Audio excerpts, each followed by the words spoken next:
Welcome back to the Malaysia Money Matters show. It's February 14th, 2025. We've got a lot to cover today. So let's jump right in to the top money news, both here in Malaysia and around the world. Sounds good. Where should we start? Well, we've got a bunch of interesting company news coming out of Malaysia today. For instance, TechStore, an enterprise IT firm, is set to debut on the ACE market next Tuesday. Interesting thing about TechStore is that their IPO price of 20 cents per share gives them a market cap of RM 100 million, which is 12 times their FY 2023 earnings. Seems like investors are pretty optimistic about their prospects. Yeah, and it's not hard to see why they're involved in a ton of major infrastructure projects like LRT lines, the MRT Kajang line, and even the Singapore-Malaysia Rapid Transit System link.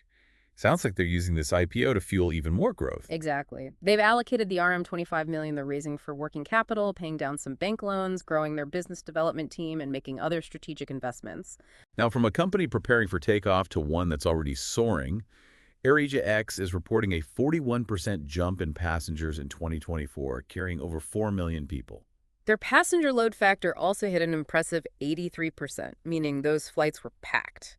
It's a clear sign of the airline industry bouncing back after some tough years. Yeah, and they're not just riding the recovery wave, they're actively expanding their network with new routes to Chongqing, China, and Nairobi, Kenya. That's their first venture into the African market. It's a bold move that could really pay off if they can tap into those new markets effectively. We'll have to keep an eye on how that strategy develops. Speaking of bold moves, let's jump over to the tech world, where Alibaba is making a serious comeback fueled by artificial intelligence. Their stock has skyrocketed 46% since mid-January, adding a massive US $87 billion to their market cap. Investors are clearly excited about their AI push. It looks like their Quinn 2.5 Max AI model is actually outperforming some big competitors in benchmark tests. There's even talk of a potential collaboration with Apple to bring AI features to China. That would be huge. Alibaba seems to be positioning itself as a major force in the AI landscape.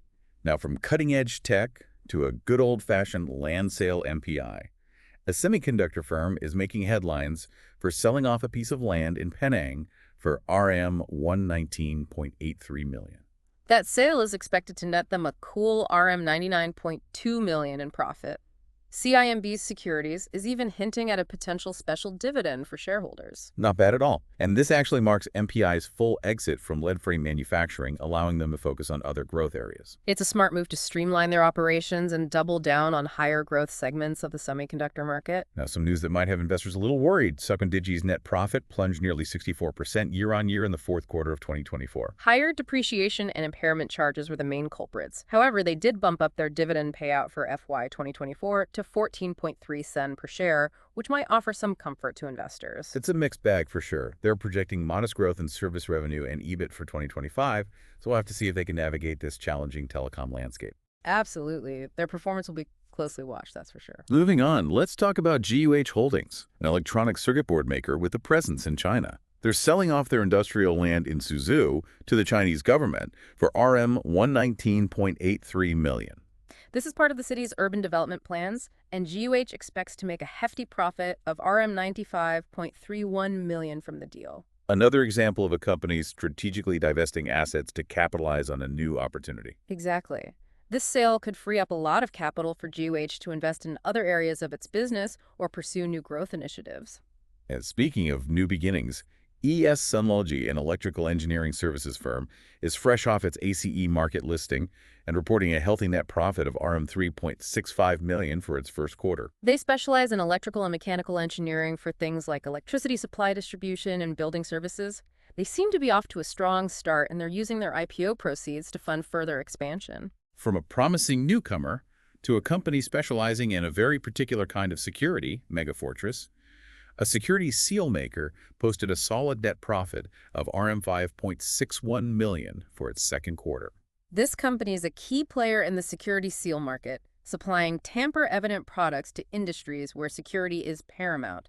They even supply seals to 38 casinos across Asia. That's a niche market if I've ever heard one. Clearly, they found a successful formula within this specialized industry. Their focus on high-quality security seals is definitely resonating with clients in those high-security industries. Now, not all companies are riding high-revenue group. A payment solutions firm has seen its share price hit a new all-time low after announcing a rights issue to raise capital. The market seems to be spooked by their plan to use the funds to diversify into money lending. It's seen as a risky move, especially given the company's recent performance. It'll be interesting to see if this diversification strategy pays off or if investor concerns are justified. It definitely highlights the importance of investor confidence and how strategic decisions can have a big impact on a company's valuation. And finally, we end with a story of a company reaching the end of the road. VS Industry has announced that water filtration system maker NEP Holdings, known for its Diamond brand, has been placed under liquidation. This comes after a long court battle in which VS Industry filed an oppression suit against NEP, alleging that the company had been withholding dividends and financial statements. It's a sad end for NEP Holdings and a reminder of the importance of corporate governance and transparency. It underscores the importance of protecting shareholder rights and holding companies accountable for their actions. It's a lesson that all businesses, large and small, should take to heart. Now, with those Malaysian company updates out of the way, let's turn our attention to international and political news that could have an impact right here in Malaysia. Where should we head to first on the world map? Well, the palm oil market is always a big deal for Malaysia, and the Council of Palm Oil Producing Countries, or CPOPC, is forecasting modest growth in production this year. That's largely driven by recovery in Indonesia's palm oil sector. And on the demand side, we're seeing an increase particularly in Asian and African countries. So it sounds like the outlook for Malaysian palm oil producers could be pretty positive. Increased demand could lead to higher prices, but we always have to keep in mind factors like weather conditions and global economic trends can have an impact on the palm oil market. That's true. It's a complex market with a lot of moving parts. But speaking of complex markets, let's head over to China, where there's a fascinating trend unfolding in the investment world. A real estate investment trust or REIT boom. REITs have always been popular, but it sounds like they're really taking off in China right now. Chinese investors are pouring money into REITs and demand is through the roof. Just to give you an idea, a new pharmaceutical infrastructure-based REIT was recently oversubscribed by a mind-blowing 11,192 times. Wow, that's incredible. What's driving the surge in interest? Is it just the usual search for yield? It's partly that, for sure. Investors are looking for stable income in a volatile market, and REITs with their regular dividend payments fit the bill. But there's also a growing awareness of REITs as a way to diversify portfolios and gain exposure to real estate without having to buy properties directly. So could this REIT boom spill over into Malaysia? It's definitely possible. If investor appetite for REITs continues to grow globally, we could see a similar surge in demand here in Malaysia. It would be interesting to see how that would impact our real estate market. It certainly would. Now let's shift gears back to the tech world. Elon Musk is making waves again this time with his upcoming AI chatbot, Grok 3. Musk is claiming that Grok 3 is already outperforming all existing chatbots in tests, which, if true, could be a game changer for the entire AI industry. He's never been shy about disrupting industries, that's for sure. Grok 3 could pose a serious challenge to the dominance of ChatGPT. We'll have to wait and see if it lives up to the hype, but it's definitely something to keep an eye on. From AI chatbots to the potential for peace, there are rumors swirling about a possible deal between the U.S. and Russia to end the war in Ukraine. It's a glimmer of hope in a very difficult situation. However, both Ukraine and the EU are pushing back, emphasizing that they need to be involved in any negotiations. It's a delicate situation with a lot at stake. Peace is the ultimate goal, but any agreement needs to be reached through careful diplomacy and with the full participation of all parties involved. And the potential implications for the global economy are huge. Even the rumors of a peace deal have sent ripples through financial markets, with European stocks and currencies rallying on the news. Speaking of global economics, let's talk about U.S. President Donald Trump and his latest trade move. He's about to announce reciprocal tariffs on countries that impose higher duties on U.S. goods. This could escalate trade tensions globally, and it comes at a time when the U.S. is grappling with high inflation and the potential fallout from Trump's protectionist policies. It's a risky strategy, and it could backfire if it leads to a trade war. It highlights the interconnectedness of the global economy. What happens in one part of the world can have a ripple effect on everyone else. And speaking of interconnectedness, Indian Prime Minister Narendra Modi is hoping to smooth things over with Trump by offering some trade concessions. He's proposing tariff cuts and increased purchases of U.S. goods to try to improve trade relations between the two countries. It's a strategic move by Modi, and it shows how important those trade relationships are in today's world. It's all about diplomacy and finding common ground, even in a complex geopolitical landscape. Now, from trade tensions to revitalization plans, let's head over to Singapore, where the government is taking steps to revive its somewhat sluggish stock market. They're proposing some tax incentives to attract new listings and boost investment.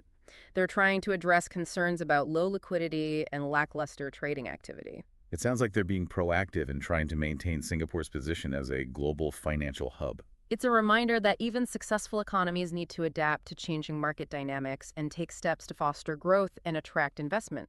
And over in Japan, wholesale inflation is heating up, jumping to 4.2% in January, its fastest pace in 5 months. That's putting pressure on the Bank of Japan to consider raising interest rates to combat rising prices, but that could have a negative impact on economic growth. It's a tricky balancing act for central banks around the world right now, keeping inflation in check without stifling economic growth. Exactly, they're walking a tightrope. And from rising inflation to a potential investment opportunity, private equity giant KKR is reportedly considering an investment in Nissan. This comes after the Japanese automaker's merger talks with Honda fell through. Nissan is in need of a turnaround, and KKR's investment could provide them with much-needed capital and strategic guidance. It seems like KKR sees potential in Nissan despite its recent struggles. It'll be interesting to see if this potential investment comes to fruition and if it can help Nissan get back on track. Now, with all that international news digested, I think it's time to zoom back in on Malaysia and look at some domestic developments that could have big implications for our economy. Sounds like a good plan. What's caught your eye on the home front? Well, the government's plan to introduce a new investment incentive framework in the third quarter of 2025 is a big deal. This shift from a made in Malaysia to a made by Malaysia focus is intriguing. It certainly is. It suggests a move towards attracting investments that develop local talent and expertise rather than just relying on manufacturing. Exactly. I'm particularly interested in how this new framework will support the growth of small and medium-sized enterprises. Will it help them scale up and become the local champions the government envisions? That's a key question. Absolutely. And speaking of local success stories, KWAP, our national retirement fund, is reporting record-high investment income of RM18 billion for fiscal year 2024 with a 12% return on investment. That's fantastic news. It's a testament to their investment strategy and the overall resilience of Malaysia's economy. It also underscores the importance of sound financial management for securing the future of our retirees. Definitely. And it's encouraging to see that CAB is committed to investing up to RM40 billion over the next 5 years in the domestic private markets to catalyze growth in key economic sectors. I'm curious to see which sectors they prioritize and how these investments will contribute to Malaysia's long-term economic development. It'll be interesting to see if they focus on areas like technology, renewable energy, or infrastructure. Now, shifting gears to something that directly affects consumers, the government's decision to raise the paddy floor price to RM1,500 per metric ton is a significant move. It's aimed at helping paddy farmers cope with rising costs, but it also raises questions about the potential impact on the price of rice for consumers. The government has assured us that the price of local white rice will remain stable, but it's a delicate balance between supporting farmers and keeping food prices affordable. It's a classic economic dilemma. We'll have to wait and see how this plays out. And speaking of long-term implications, the news about MAHB, the airport operator applying for delisting after a consortium secured a 98.68% stake, raises questions about the future of Malaysia's aviation sector. Privatization can have both benefits and drawbacks. On one hand, it can lead to increased efficiency and investment. On the other hand, it can raise concerns about transparency and accountability. It's crucial to ensure that any changes in the aviation sector serve the best interests of the public and contribute to the long-term growth and connectivity of Malaysia. Couldn't agree more. Transparency and a focus on long-term sustainability are key in any industry, especially one as vital as aviation. Well, I think we've covered a pretty wide range of topics today, from company news to global trends, policy decisions, and even some potential future developments. It's been a whirlwind, but I think we've managed to distill the most important insights and provide our listeners with a good overview of the current financial landscape. Exactly. And as always, our goal is to empower you, our listeners, to make informed decisions about your investments and your financial future. Out of all the news we discussed today, what stands out to you as the most exciting or impactful? That's a tough one. There's so much happening. But if I had to pick one, I think the government's new Made by Malaysia investment framework has the potential to be a real game changer. If it's successful, it could lead to a more innovative, knowledge-based economy and create a lot of opportunities for Malaysian businesses and workers. I agree. That's a big one to watch. And the potential for a REIT boom in Malaysia is also pretty exciting. If that trend takes hold, It could open up new avenues for investment and boost our real estate market. It's definitely a development worth following closely. But regardless of which story grabs your attention, the key takeaway is that staying informed is crucial in today's rapidly changing financial world. Absolutely. And that's why we encourage you to subscribe to the Malaysia Money Matters podcast. Yeah. We'll keep you updated on all the latest developments and provide you with the insights you need to navigate the complexities of the financial world. So until next time, stay curious, stay engaged, and keep exploring the fascinating world of finance. Hey there, thanks for tuning in. If you would like a deeper dive into all the investment opportunities from today's news, subscribe to my newsletter at moneymatters.substack.com. I will be sharing a deeper analysis of the key investment opportunities from today's news, including what makes these opportunities stand out and how they fit into the broader market trends. By subscribing to the Malaysia Money Matters newsletter, you will also get exclusive insights on my watch list and portfolio and fundamental reports on Malaysian listed companies.